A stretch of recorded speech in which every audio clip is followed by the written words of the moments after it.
Sir, ಇವತ್ತು ಮೈಸೂರು ನಗರ ಭಾರತೀಯ ಜನತಾ ಪಾರ್ಟಿಯ ವತಿಯಿಂದ ಇವತ್ತೇನು ಕರೆ ಕೊಟ್ಟಿದ್ರು, ಈ ಒಂದು ಹೋರಾಟ ರಾಜ್ಯ ಸರ್ಕಾರದ ವಿರುದ್ಧ ಇವತ್ತು ಹೋರಾಟವನ್ನು ಮಾಡ್ತಾ ಇದ್ದೀವಿ. ಇವತ್ತು ಒಂದು ಸಾಂಕೇತಿಕವಾಗಿ ಮನವಿಯನ್ನು ಸಲ್ಲಿಸುವಂಥ ಹೋರಾಟ. ಇದರಲ್ಲೇ ಇವತ್ತು ಸಾವಿರಾರು ಸಂಖ್ಯೆಯಲ್ಲಿ ನಮ್ಮ ಕಾರ್ಯಕರ್ತರು ಬಂದು ಸೇರಿದ್ದೀವಿ. ಇನ್ನು ಮುಂದಿನ ದಿನದಲ್ಲಿ ನಿನ್ನೆ ಏನು ಸಿದ್ದರಾಮಯ್ಯರು ಒಂದು ಹೇಳಿಕೆಯನ್ನು ಕೊಟ್ಟಿದ್ದಾರೆ, ನಾನು ಈ ₹3 ಏನು ಪೆಟ್ರೋಲ್ ಬೆಲೆ ಇರ್ಬೋದು, ಡೀಸೆಲ್ ಬೆಲೆ ₹3.5 ಇರ್ಬೋದು, ಅದನ್ನು ನಾನು ಯಾವುದೇ ಕಾರಣಕ್ಕೂ ಇಳಿಸಲ್ಲ ಅಂತಂದಿದ್ದಾರೆ.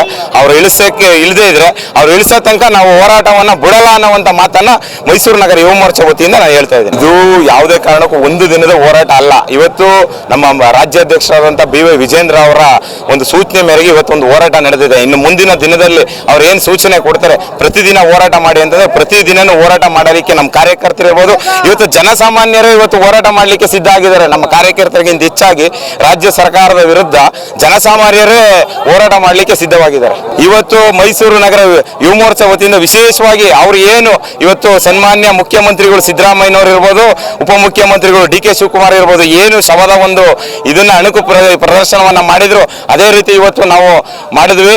ಆ ಒಂದು ಹೋರಾಟ ಅದನ್ನು ಮಾಡಬೇಕಾದ್ರೆ ಇವತ್ತು ಪೊಲೀಸರು ಅದನ್ನು ತಡೆದಿದ್ದಾರೆ. ಆದರೂ ಮುಂದಿನ ದಿನದಲ್ಲಿ ಈ ಹೋರಾಟಕ್ಕೆ ನಮಗೆ ಸಕ್ಸಸ್ ಸಿಗುತ್ತೆ ಅಂತ ಹೇಳ್ತೀನಿ.